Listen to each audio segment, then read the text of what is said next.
Hello everyone, welcome to our day 3 of 75 days of embedded system learning series. Last వీడియోలో మనం micro controller ఎలా పనిచేస్తుంది, దాంట్లో ఉన్న సబ్ పార్ట్స్ గురించి తెలుసుకున్నాం కదా. ఈ రోజు వీడియోలో దాంతో ఎలా మాట్లాడాలంటే తెలుసుకుందాం. యాక్చువల్లీ ఈ మైక్రో కంట్రోలర్ కంప్యూటర్ అనేది మనం అనుకున్నంత ఇంటెలిజెంట్ కాదు. ఏదైనా ప్రాసెస్ చేయాలంటే దాని ఓన్ ఇంటెలిజెన్స్ తో ఏమీ చేయలేదు. మనం ఇచ్చే ఇన్స్ట్రక్షన్ యూస్ చేసుకుని ప్రాసెస్ ని ఎగ్జిక్యూట్ చేస్తాయి. బట్ ఇక్కడే వచ్చింది పెద్ద ప్రాబ్లం. మన వరల్డ్ లో చాలా లాంగ్వేజెస్ ఉన్నాయి, కానీ ఈ మైక్రో కంట్రోలర్ ఆ కంప్యూటర్ తెలిసిన ఒకే ఒక లాంగ్వేజ్ బైనరీ లాంగ్వేజ్. దాన్ని మనం మెషిన్ లెవెల్ లాంగ్వేజ్ అని కూడా అంటాం. ఇదే మనకి పెద్ద హైటెక్. బట్ మనకేమో ఇంగ్లీష్ లాంటి హై లెవెల్ లాంగ్వేజ్ వచ్చు, మెషిన్ కి బైనరీ లెవెల్ లాంగ్వేజ్ వచ్చు. సో మన హ్యూమన్ ఐడియాస్ ని ఎలా ట్రాన్స్లేట్ చేయాలి?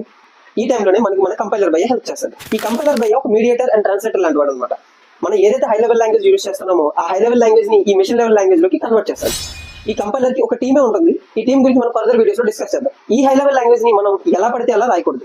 దీనికి కొన్ని సెట్ ఆఫ్ రూల్స్ అనేవి ఉంటాయి. సో ఈ రూల్స్ యూజ్ చేసుకొని మనం ఒక హై లెవెల్ లాంగ్వేజ్ లో ఒక కోడ్ ని రాస్తే ఆ ఇన్స్ట్రక్షన్స్ ని లో లెవెల్ లాంగ్వేజ్ మారుస్తుంది మన కంపైలర్. బట్ ఇలాంటి ప్రోగ్రామింగ్ లాంగ్వేజెస్ మార్కెట్ లో చాలా ఉన్నాయి. సో ఎంబెడెడ్ సిస్టమ్ లో మెయిన్ గా యూస్ చేసే లాంగ్వేజెస్ లో సి, C++, పైథాన్ ఇంకా చాలా ఉంటాయి. సి అనేది రా వెజిటబుల్స్ అండ్ బిర్యానీ రైస్ తో బిర్యానీ కుక్ చేసుకునేటట్టు. సో మనకు కావాల్సిన ఫ్లేవర్స్ ని యూస్ చేసుకొని చాలా ఇంట్రెస్టింగ్ గా కుక్ చేసుకోవచ్చు. C++ అనేది ఒక ఇన్స్టెంట్ బిర్యానీ మిక్స్ తెచ్చుకొని బిర్యానీ కుక్ చేసుకోవడం అనమాట. ఇక పైథాన్ అంటారా, జొమాటో నుంచి బిర్యానీ ఆర్డర్ చేసుకున్నట్టు అనమాట. సో ఇది డిఫరెంట్ సిచ్యువేషన్ బట్టి డిఫరెంట్ రిక్వైర్మెంట్స్ బట్టి మనం ఈ లాంగ్వేజ్ ని యూస్ చేస్తాం. But our main focus is on C.